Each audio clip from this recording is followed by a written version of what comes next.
Ayan. Check ko lang, ha? Check ko lang sandali kung naka-record. Ayan, okay. Nagre-record na siya. Balik tayo. Ayan, okay. Ang pag-uusapan po natin ngayon sa gabing ito ay isa po sa pinaka-productive na manggagawa po ng Panginoon, si Apostle Paul. Ang dahilan po bakit gusto ko pong makita natin ang buhay ni Paul ay gusto ko rin pong makita natin ang Panginoon sa ating buhay. Ang prayer ko po na habang nakikita natin ang paggalaw ng Panginoon sa buhay ni Pablo, ay makita rin po natin ang paggalaw ng Panginoon sa ating mga buhay. Isa po mga kapatid sa mga dahilan ng panlalamig at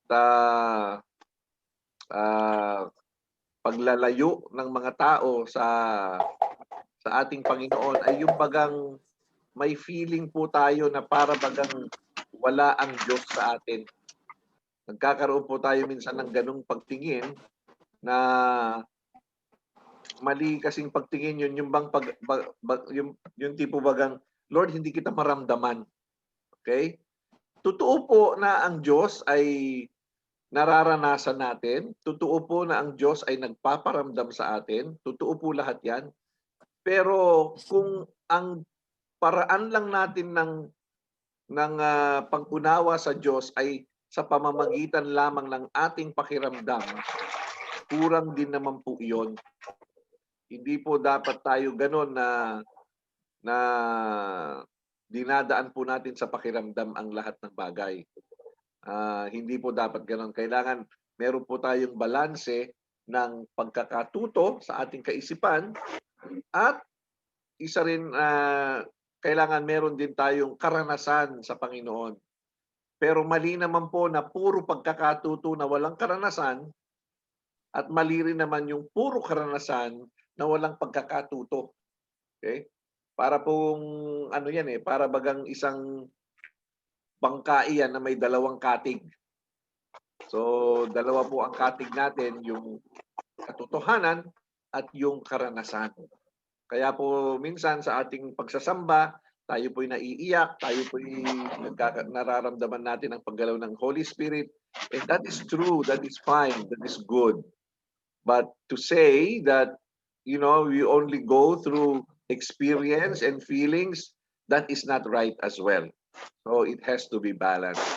So tonight, meron po ako naririnig, paki-mute po ninyo ang mga sarili po ninyo, mga kapatid. Nakaka-distract po. Pakitingnan nyo nga po kung naka-mute po kayo. Ayan, okay. So mukhang naka-mute na po tayo. Ayan. Kung may tanong po kayo, i-unmute nyo po yung sarili nyo at patuloy lang po kayo sa inyong pagtatanong. So, ayan. Okay. Titingnan po natin ang buhay po ni Paul at sa 5 o 4 o 5 yugto ng kanyang buhay ay tingnan po natin siya para makita po natin yung paggalaw ng Panginoon. Na may mga patutuo po tayo na katulad ng mga patutuo ng mga kapatid, si Brother Rick, Brother Rolly, and Sister Sha, at saka si Sister Vicky. May mga patutuo po na kumbaga kitang-kita mo yung paggalaw ng Panginoon sa isang sitwasyon.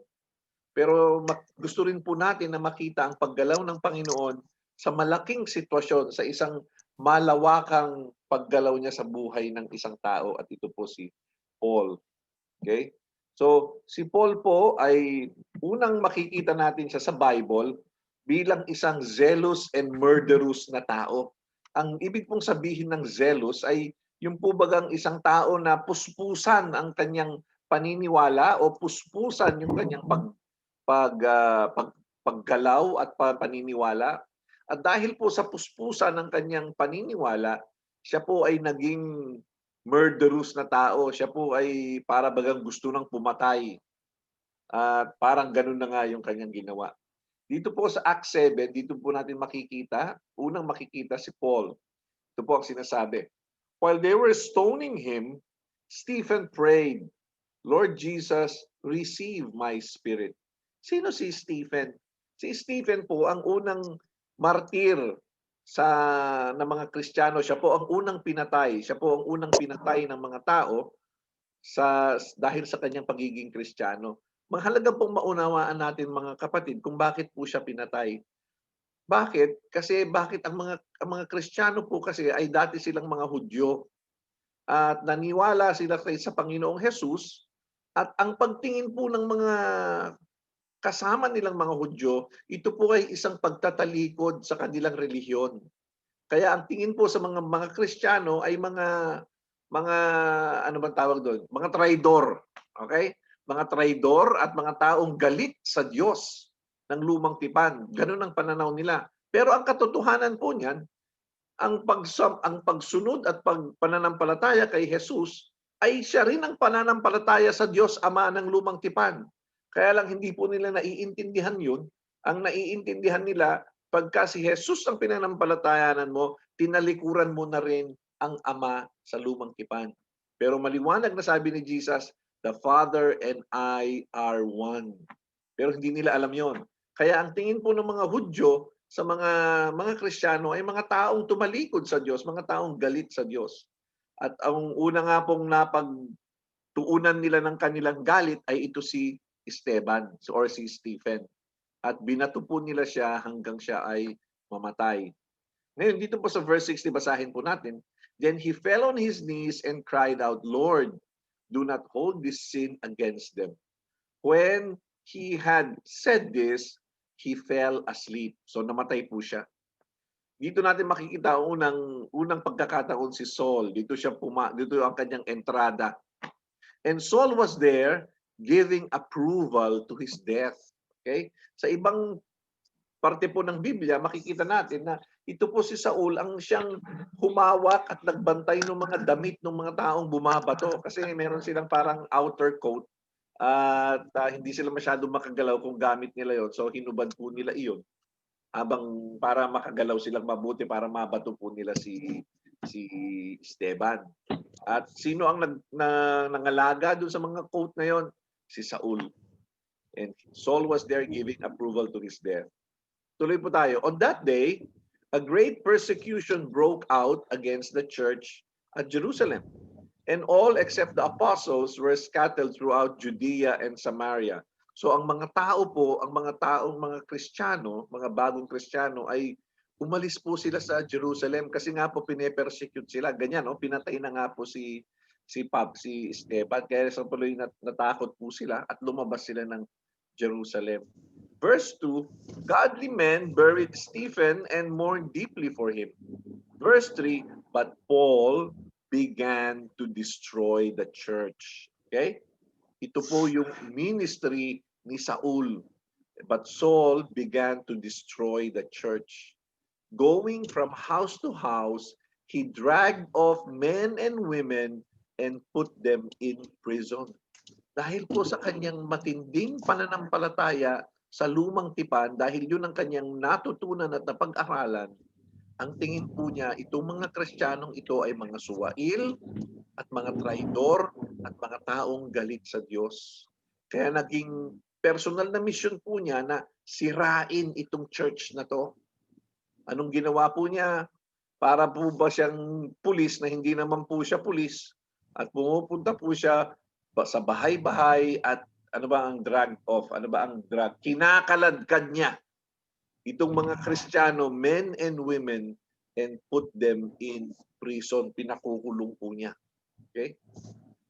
Pangalawa, Acts 9:1-2. Meanwhile, Saul was still breathing out murderous threats against the Lord's disciples.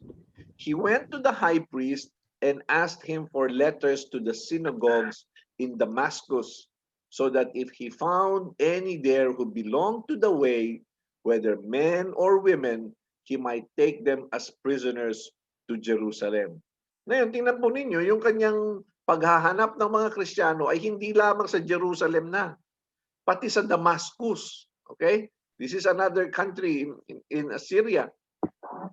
At pumunta po siya doon, may hawak-hawak siyang sulat. Kumbaga parang ano siguro yan, parang warrant of arrest. at naghahanap po siya ng mga Kristiyano. At anong gagawin sa kanila? Ibabalik niya sila sa Jerusalem at ipakukulong niya doon. Ganito po katindi si Saul. Napakalalim ng kanyang pananampalataya, napakalakas ng kanyang paggalaw na gusto niyang sirain yung church. Okay? Ito po ang unang, kaya ang sabi po natin, zealous and murderous Saul. Ito po ang sabi po niya, if anyone else thinks he has reason to put confidence in the flesh, I have more. Circumcised on the 8th day, the people of Israel, of the tribe of Benjamin, a Hebrew of Hebrews, in regard to the law, a Pharisee, as for zeal, persecuting the church, as for legalistic righteousness, faultless. So, ganyan po siya kalalim sa kanyang pananampalataya at saka sa kanyang personal na pamumuhay ayon sa Diyos. Ngunit, hindi po siya pinabayaan ng Diyos na ganun.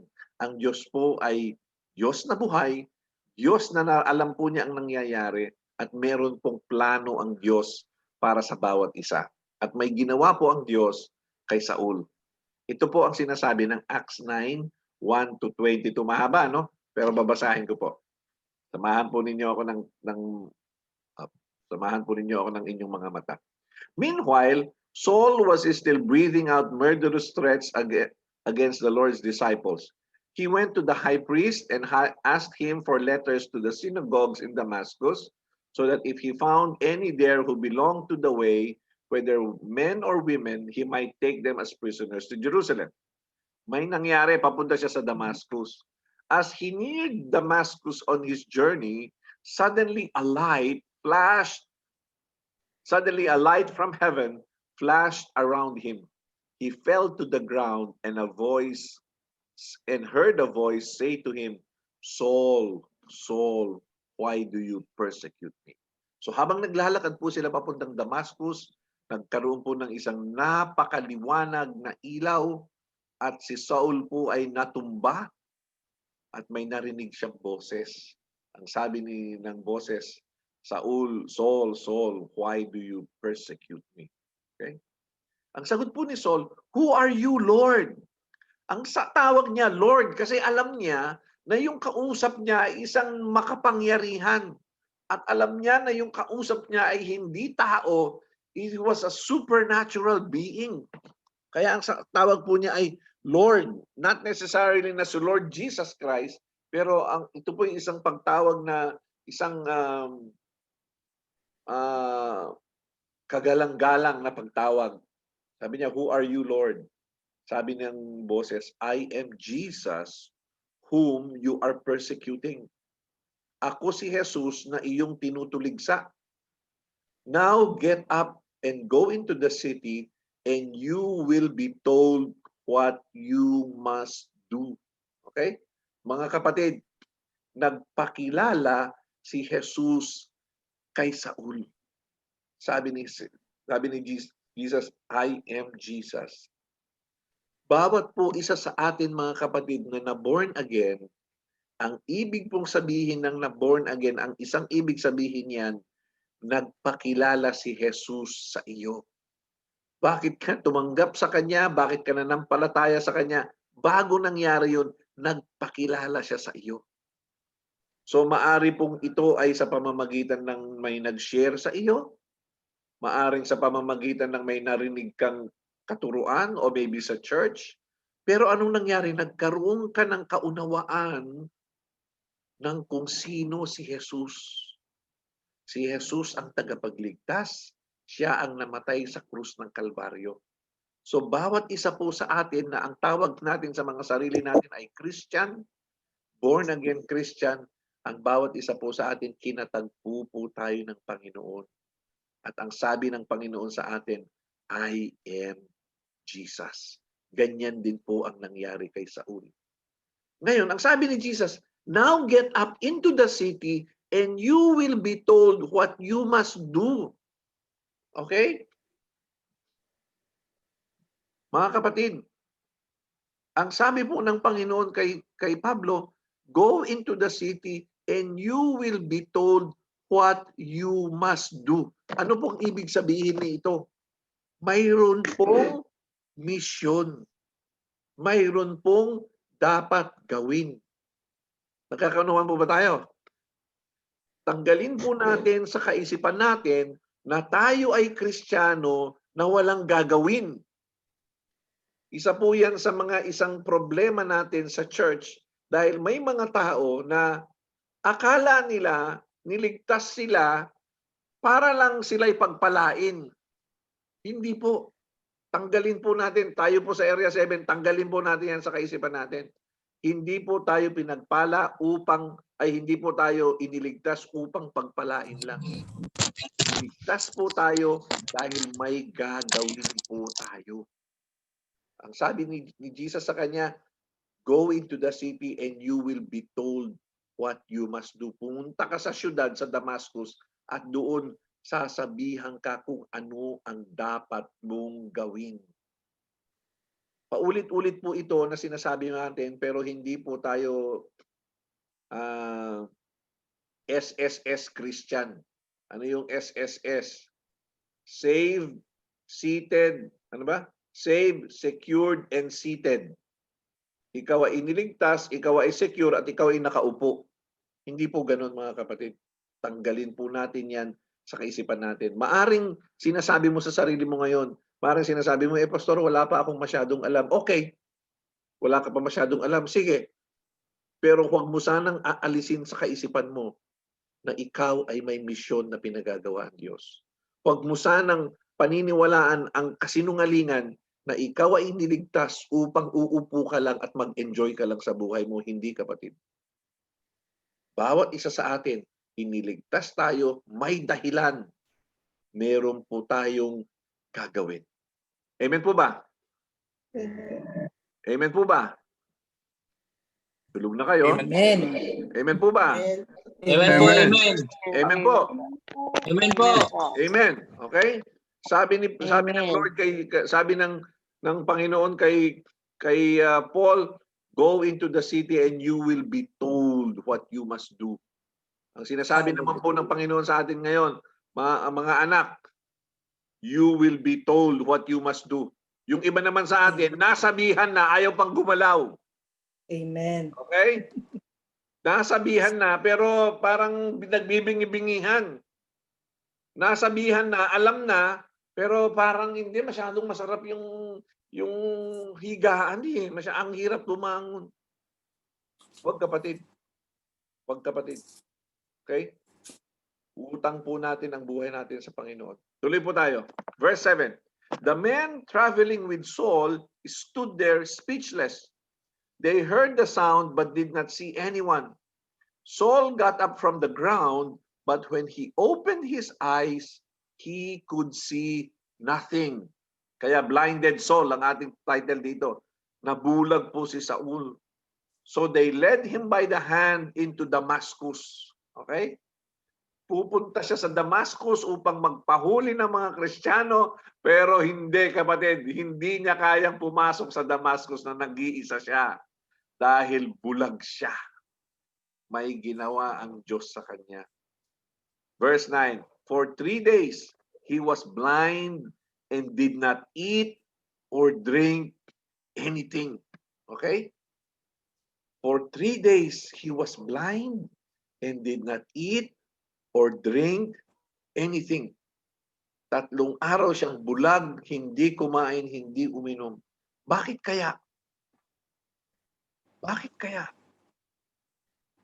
Maybe hindi siya makapaniwala sa nangyari. Maybe he was trying to make sense of what had happened. Maybe, sabi niya, kahapon lang, pinahuhuli ko itong mga taong to at alam kong mali sila. Pero hindi pala sila mali. Ako pala ang mali. Maybe he was trying to make sense out of it. And he couldn't eat or who couldn't drink.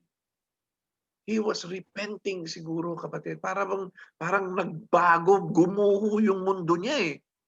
lahat ng inaral niya ng buong buhay niya, lahat ng pinaraktis niya buong buhay niya, yung buong identity niya bilang isang pariseo, bumagsak lahat. Bakit? Dahil natutunan niya na si Jesus ay buhay at si Jesus ang tagapagligtas.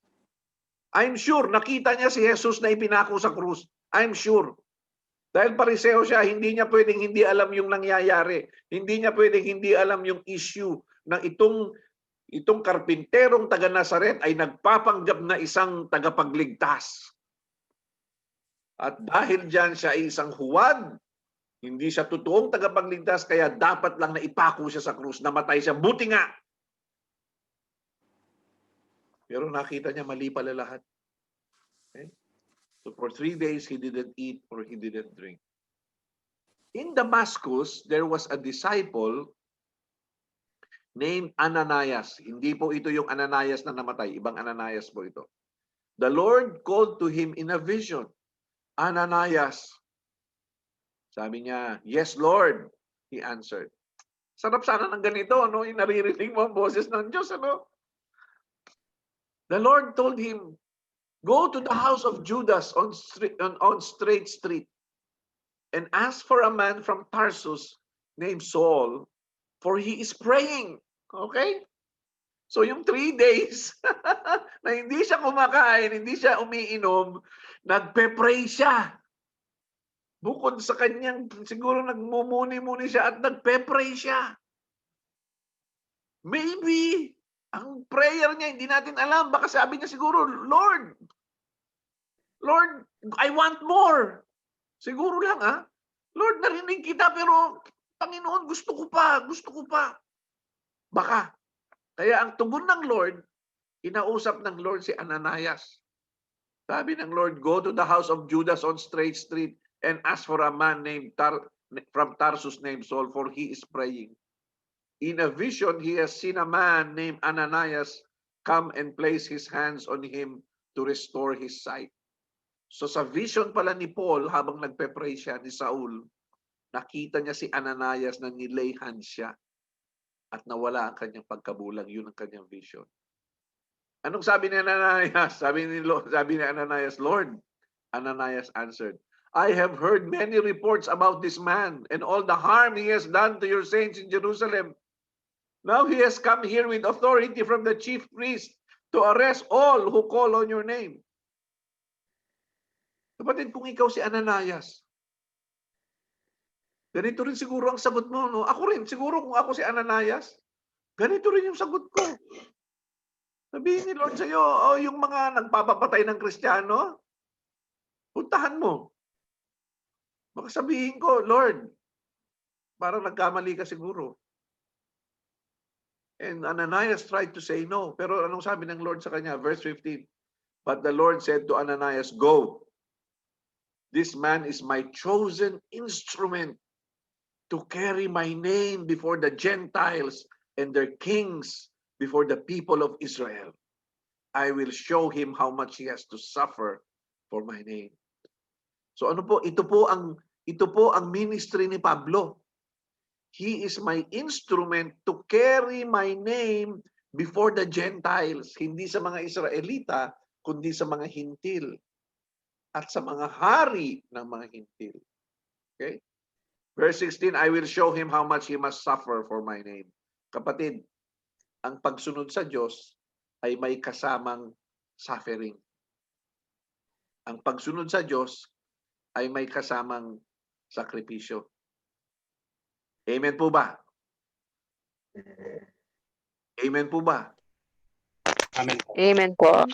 Ang Amen pagsunod po. sa Diyos may kasamang sakripisyo. Amen po ba? Amen. Amen po. Amen ha? Amen. Amen Nagkakaunawa po, tayo, ha? amen. Ang pagsunod sa Diyos may Amen. kasamang sakripisyo. Okay? Amen. Katulad ko po, Pastor, namatay na ng 2 beses pero binuhay pa ulit. Yan. May kasamang sakripisyo. Tama po. Mga kapatid, ito ang isa sa mga problema natin. Masyadong masarap ang buhay sa Bahrain. Masyado tayong pampered. At minsan, Ayaw nating magsakripisyo. Pero kapatid, huwag po nating kakalimutan, ang pagsunod kay Lord, may kasamang sakripisyo. May mga bagay kang kailangang hindian. Ang ginagawa po kasi natin, kumbaga isinasama lang natin si Lord sa schedule natin. Meron tayong schedule, gawa na yung schedule natin, sasabihin natin, ay, saan ang bakante? Dito ko ipapasok si Lord.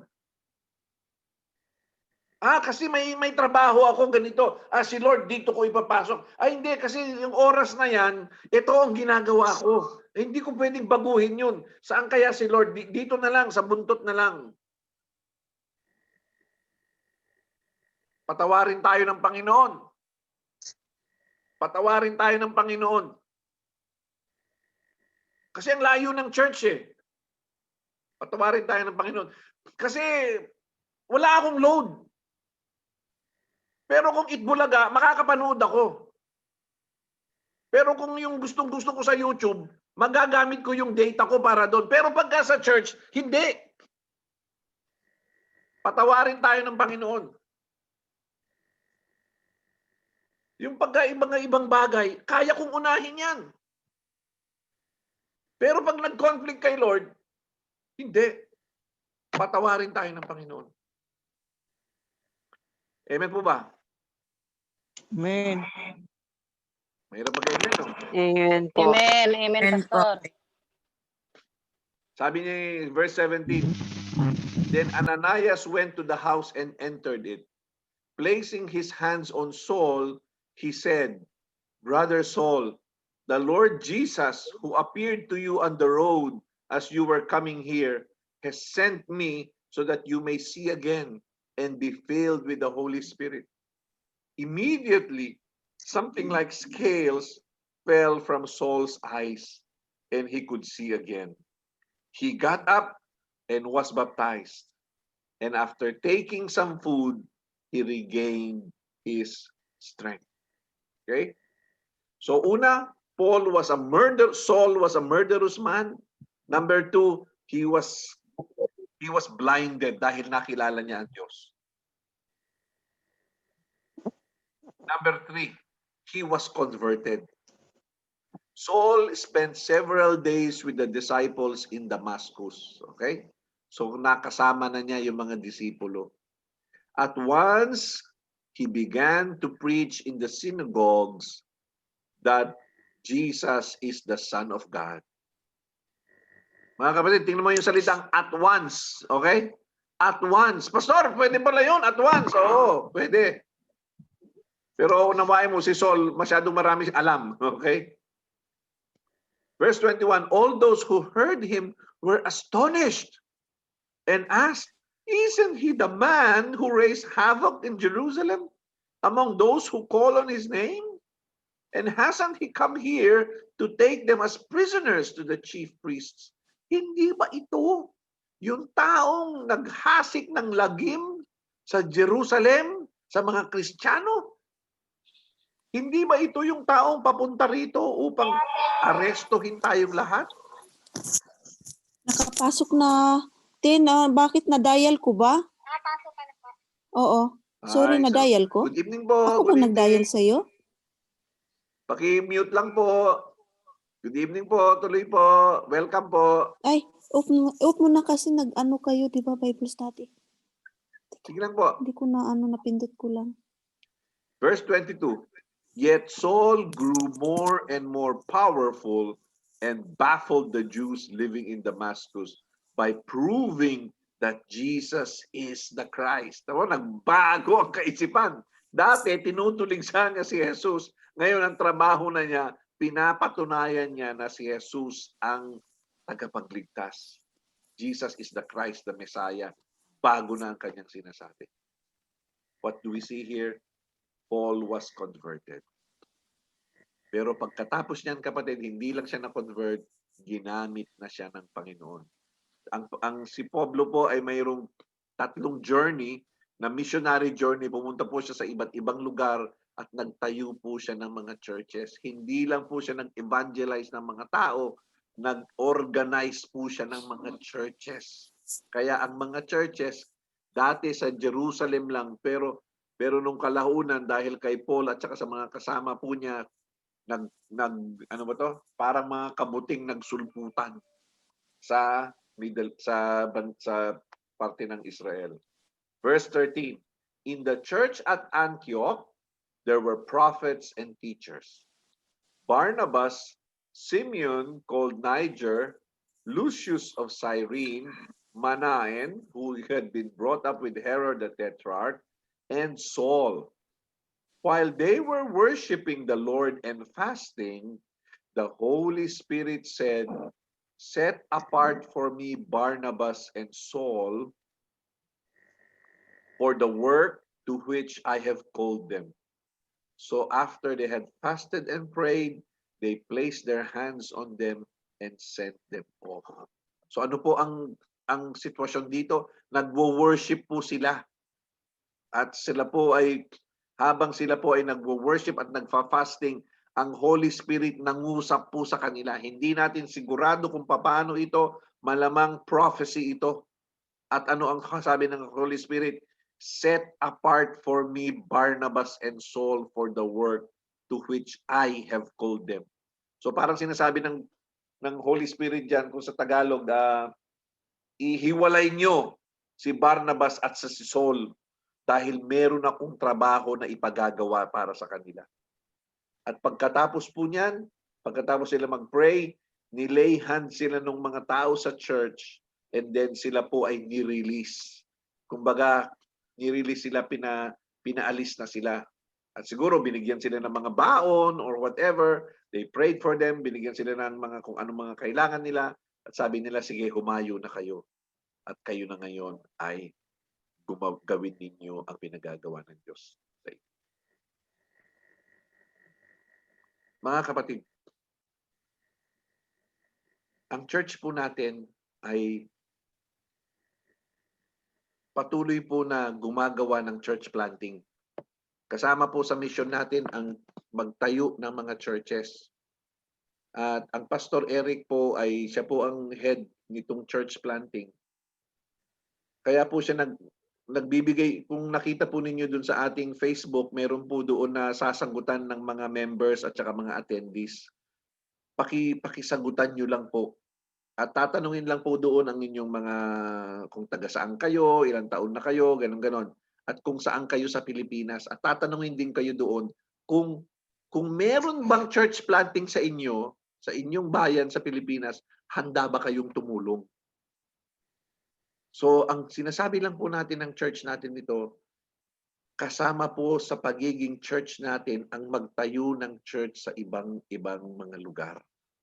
Meron na po tayo sa Bohol, meron po tayo sa Taytay, meron po tayo sa Dubai, at tumitingin pa po tayo ng ibang mga lugar sa Pilipinas na kung saan pwedeng magtayo ng church.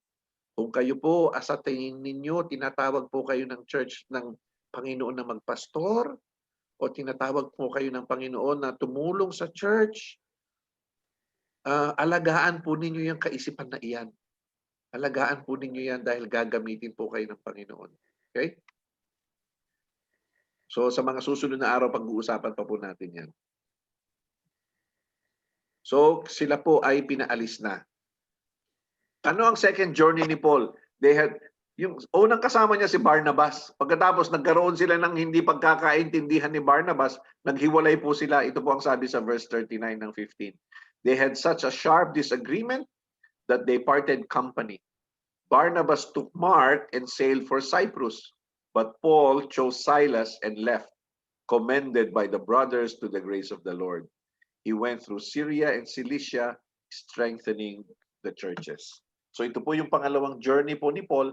Hindi na sila magkasama ni Barnabas.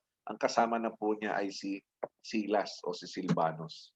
Third journey, after spending some time in Antioch, Paul set out from there and traveled from place to place throughout the region of Galatia and Phrygia, strengthening all the disciples. Tatlo po beses na missionary journey po si Pablo. Ito po ang itsura po ng middle, ito po ang Israel, dito po sa bandang kanan, maliit lang po na lugar. Makikita po ninyo sa baba, Egypt, Libya, Tunisia, Algeria. Ito po ay Africa. Northern Africa po ito. Pag pumunta ka naman sa taas, andyan ang Syria, Lebanon, Turkey. Taga dyan si Pablo, dyan sa pinanganak. Greece. Okay? At pagka umakyat ka, Europa na po yan. Hindi pala, ito pa lang Europa na. Ito pa lang Europa na ito. At ito po ang Italy, yan ang Spain. At dito po sa Italy, dito po ang sentro ng Roman Empire. Ito ang Italy po, ang Rome ay nandiyan po yan sa Italy. Brother Marvin, ikaw ba'y napunta na ng Italy? Hindi pa po, Pastor, kasi marami pa pong COVID doon, marami pong virus. Ikay nandito no? Nandito ka sa France. Opo, nasa France po. Oh, tingin ko ang Paris nandito sa banda dito Ito Normandy ito no. Normandy, opo. Pagka Galing tumawid po ka kami dyan, dyan nung England na yan. nakaraan, Normandy. England na yan. Pagka tumawid England ka na po dyan. yan. Opo. Pero ito pong lugar na iyan, mga kapatid, yan po ay hawak ng Roman Empire noon. So, ito po Rome, andito ang Rome, sinakop po niya yung lahat ng lugar na iyan. Kaya lahat dyan, ang siga dyan, yung mga Romano. Kaya ang Israel po noon, meron nga silang hari na si Herodes, pero mababa lang ang kanyang ranggo. Ang mas mataas na ranggo ay si Poncio Pilato dahil siya ang representative ng Roma sa panahon na iyon. Okay? So yan po ang itsura niyan. Si Pablo, ayan itong maliit na ito lang ang makikita natin sa mapang susunod. Ito lang. Hindi natin makikita yung buo. Ito yan, yung mapang yan. Andyan yung Israel, nandito, ayan ang Jerusalem. Hayun ang Antioch sa taas. At magmula doon, yan po ang rota ni Pablo. At nagtayo po siya ng mga churches diyan, yung first na missionary journey niya.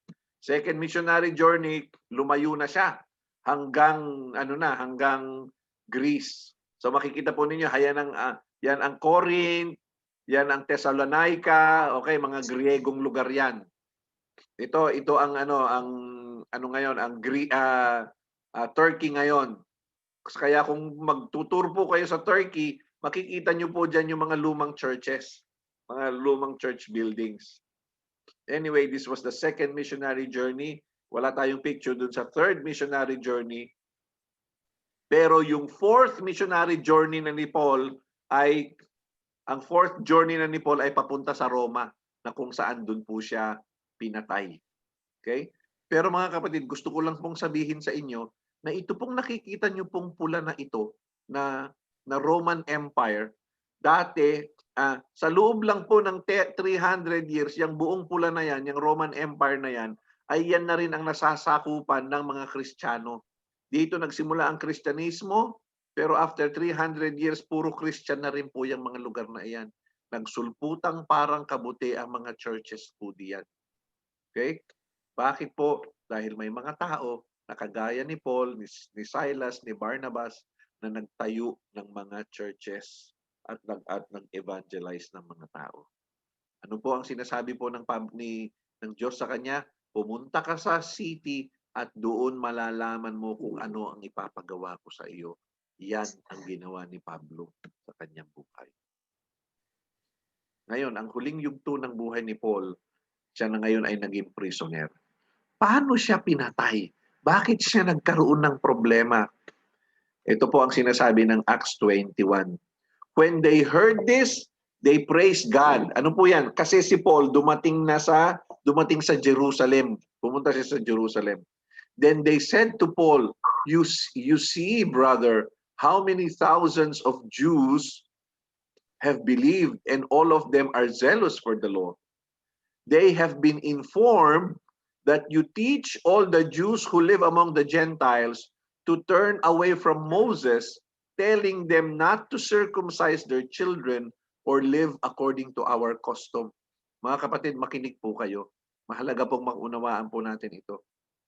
Yung mga tao, yung mga Hudyo sa ibang lugar, na labas po ng Jerusalem, ang sabi po nila, ang chismis na kumakalat sa kanila, ay si Pablo daw ay nagtuturo na huwag nang maniwala ang mga tao kay Moises at huwag nang mamuhay ayon sa katuruan ng lumang tipan. Okay? Mayroong katotohanan yun kasi ang tinuturo ni Pablo ay ang pananampalataya kay Jesus. Pero hindi po niya sinasabi na mali yan. Ang sinasabi po niya, mayroon ng bagong pananampalataya. Ngayon, na-misunderstand po iyon ng mga tao. Na ang tingin nila, gano'n na naman, ang tingin nila, si Pablo ay isang traidor. Si Pablo ay isang taong galit sa Diyos ng lumang tipan. Kaya siya ay dapat patayin. Verse 22, basahin po natin. What shall we do? They will certainly hear that you have come. So yung mga tao po sa Jerusalem Church, nangangamba sila, sabi nila, Pablo, alam mo, hindi maganda ang sinasabi nila tungkol sa iyo. Ngayon, malalaman nilang nandito ka. Ano kayang gagawin nila? Okay? So, verse 23. So do what we tell you.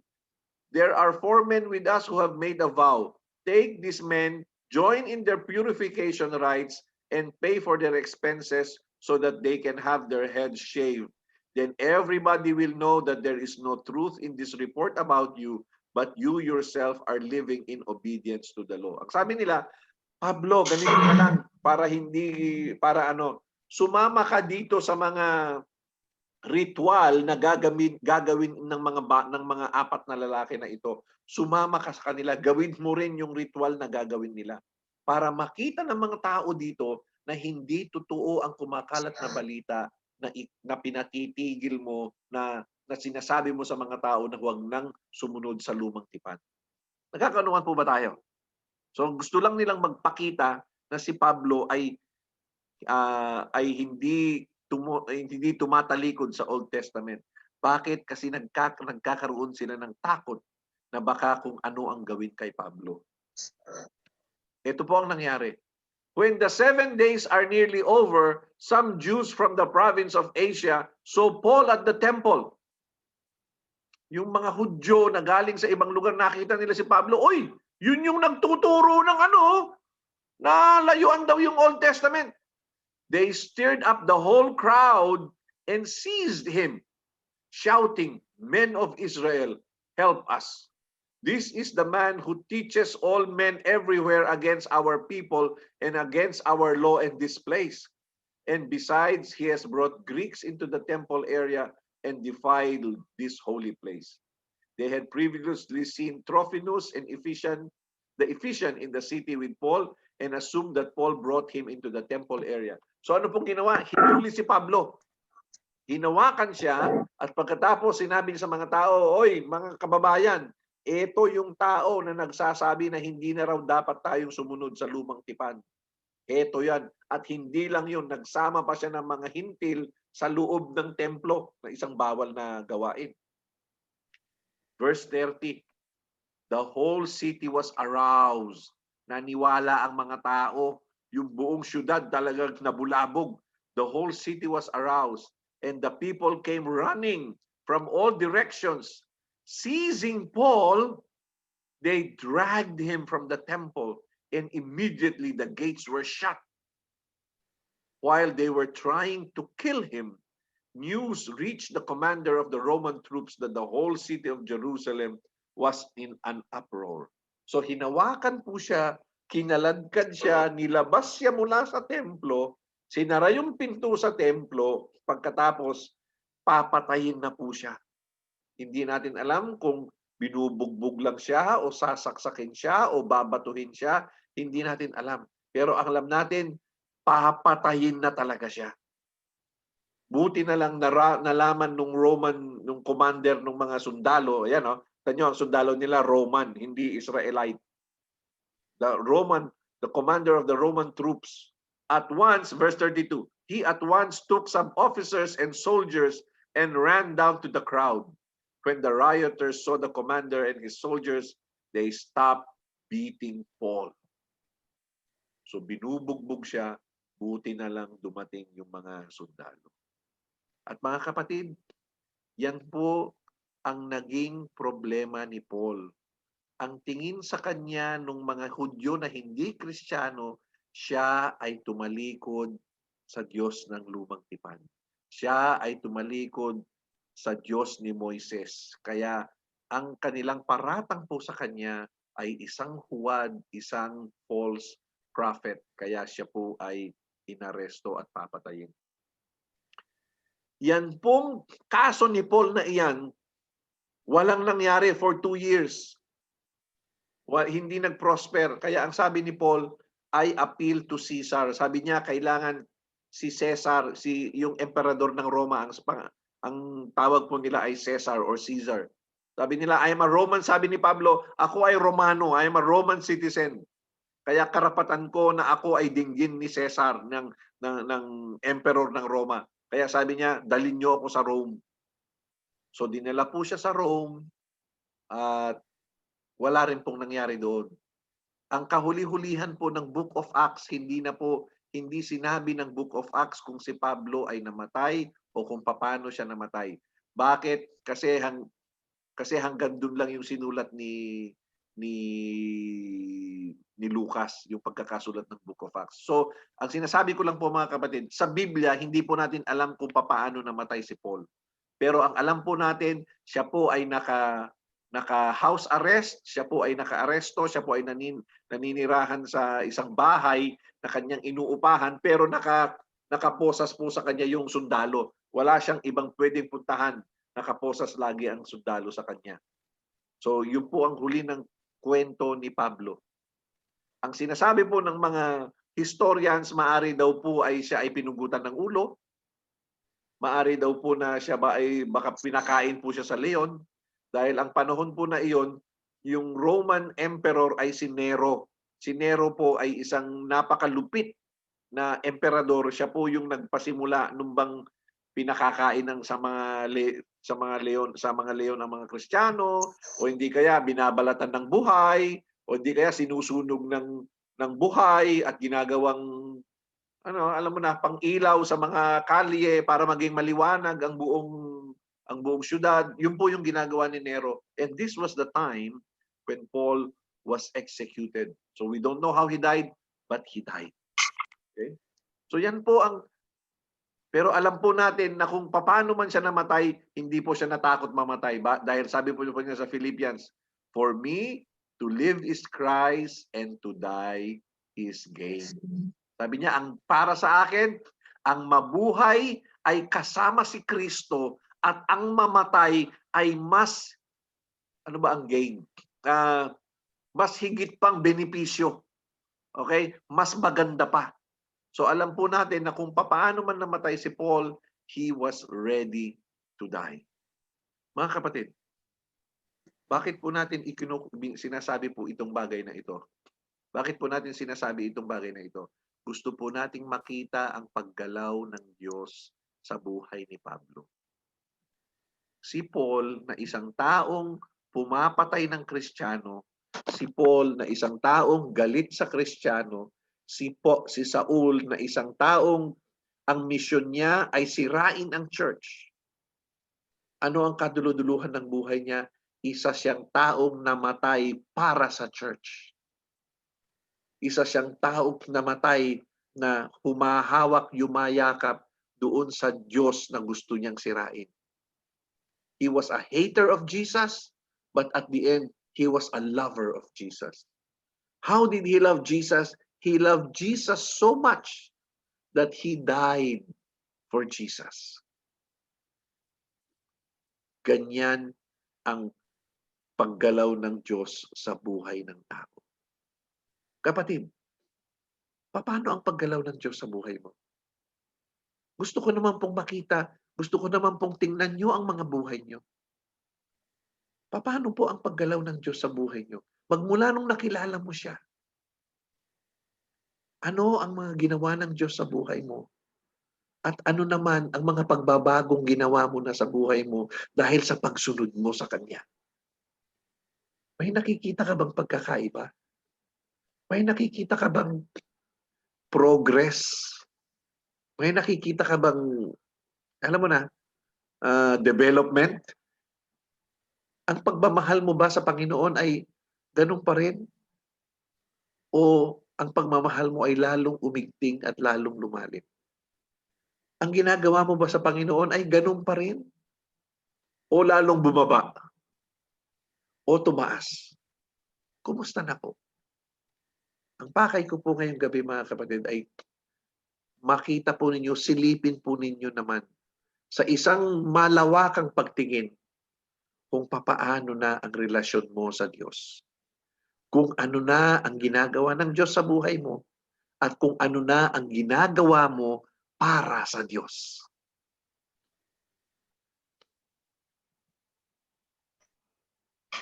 Meron po akong papakita sa inyo. At ito po ay isang magiging homework po natin, gagawin po nating lahat. Ito po ay personal na patutuo ni Gregorio Estacio Jr. Kilala niyo po ba yan si Gregorio Estacio? Ito po ang personal na patutuo ko. Basahin niyo po ng tahimik, babasahin ko po ng malakas. Noong hindi ko pa nakikilala ang Panginoon, ako ay isang ordinaryong tao na may ordinaryong buhay. Bagamat tinuturing ko ang sarili kong mabuting tao, may mga ordinaryo din akong mga maling gawain tulad ng paglalasing, pagmumura, at pakikipagrelasyon sa mga babaeng hindi ko asawa. Maayos naman ang hanap buhay ko noon, pero mayroon akong depression. Nabubuhay ako na ang pakiramdam ko ay wala akong pag-asa na marating ko ang mga pangarap ko. Ang kalungkutang ito ay patuloy na lumala hanggang sa nag-isip akong mag-suicide. Noong April 1, 1991, nagplano akong mag-suicide sa araw na iyon. Sabi ko sa sarili ko, sa araw na to, mag-suicide ako.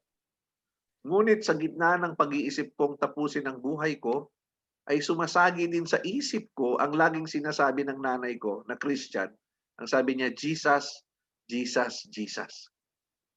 Hindi mawala sa isip ko. Dahil hindi mawala sa isip ko ang salita ng nanay ko, sabi ko, subukan kita, Jesus. Pero pag walang epekto, itutuloy ko ang plano ko.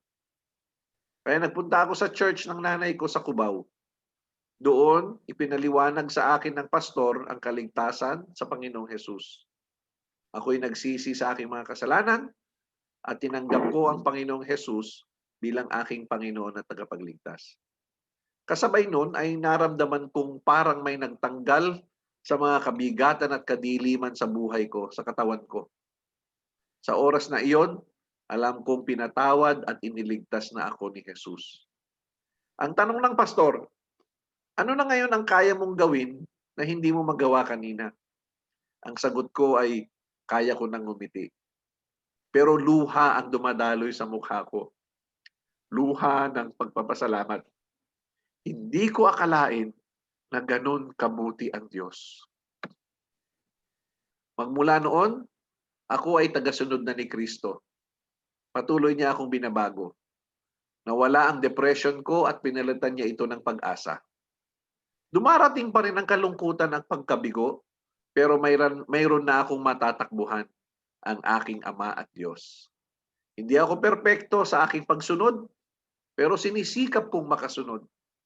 Salamat sa Diyos dahil pag ako'y nagkasala, handa niya akong patawarin kung hihingi ako ng kapatawaran.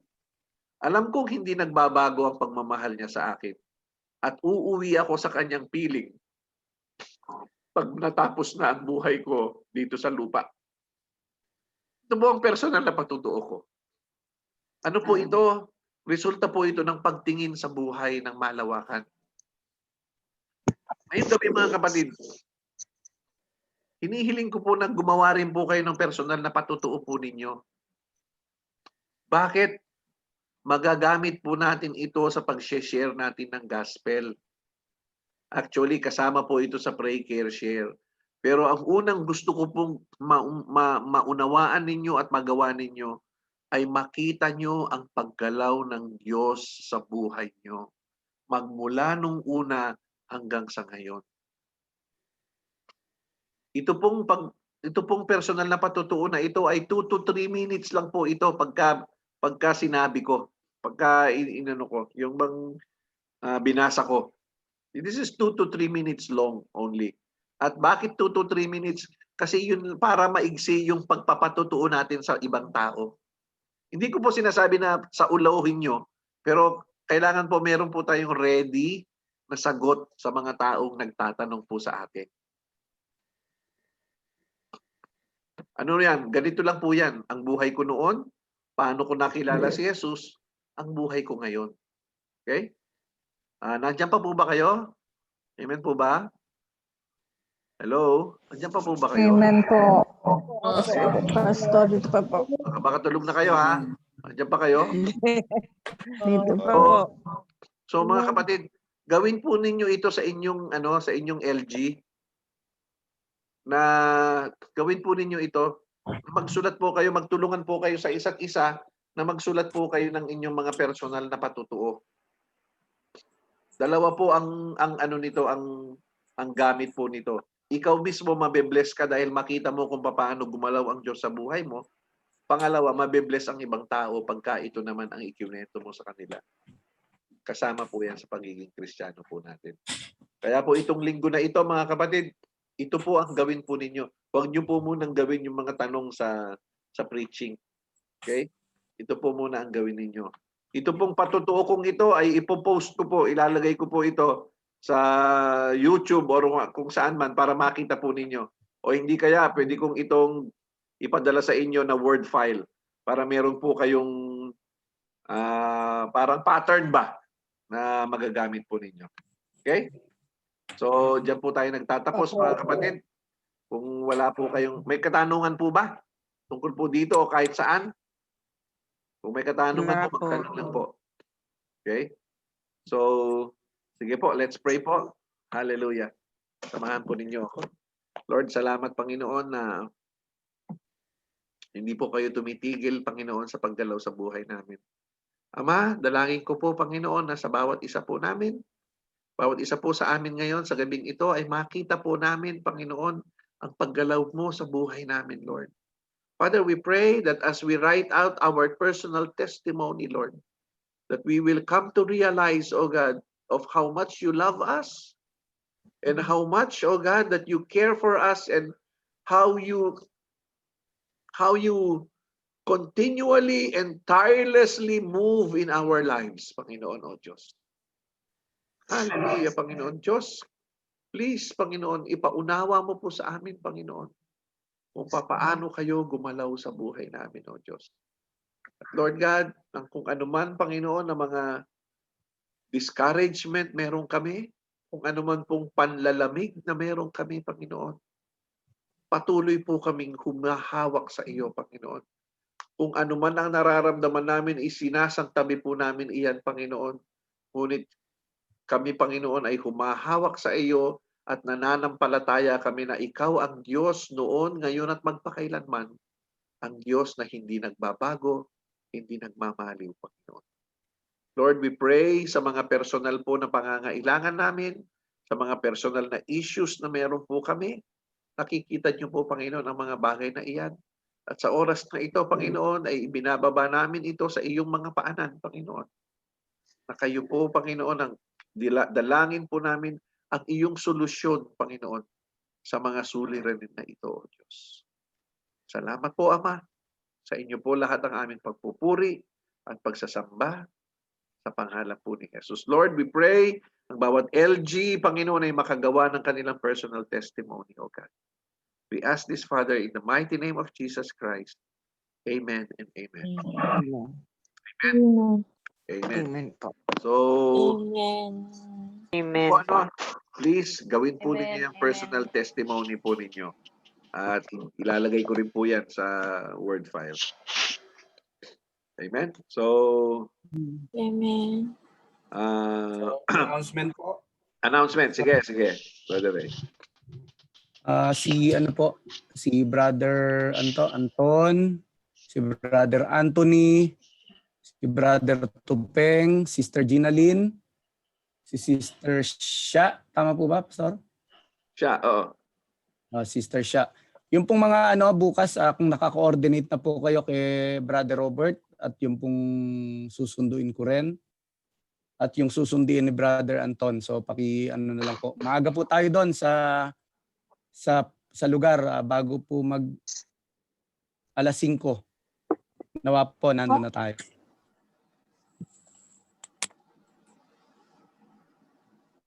Sa Salman Town. Okay. So, Magdala po kayo, Pastor. Magdala po kayo ng extrang damit nyo. Sa mga lalaki po, kung meron kayong t-shirt at saka yung pong short. So, yun po ang natin, dala-dala natin. At saka wag po niyong kalilimutan yung kape, no? Salamat ayaw po. nga, magluluto pa nga pala ako para mamaya. Yung pong mga ibang mga kapatid, basta kape. Ano dadali mo, Brother Ray? Yung sasakyan ko po. Ako, yan ang masakit. Mahirap kainin yung sasakyan mo. Okay. Amen. Salamat po. Pwede po ba tayong mag-picture taking, Mami? Pwede ka ba Manong Ande. Punta ka ron. Sir. Naka-join po pala yung pinsan ni Sister Fe, si Sister Elby po. Sa Norway po. Amen. Welcome po, Sister LV. Sige po, paki-open po ang inyong mga... Hello po. Ay, welcome po, Wow, Sister LV. Thank you po. Ay, kumusta po kayo? Okay lang po. Nasa Pilipinas po ba kayo? Hindi, nasa Norway po. Kayo pala yung nasa Norway. Oo. Matanong ko lang, magkano po ang salmon dyan? Napakamahal dito eh. Mahal din po. Mahal din po dito. Ay, sa inyo mahal na, di lalo na dito sa naku po. Saan kaya mo ang salmon? Padala ka na lang ng dilata. Doon po sa amin, sa Pinanggaan, mura lang. Pastor, naka-record pa rin kayo. Ay, naku, oo nga. Naku, oo nga. Thank you.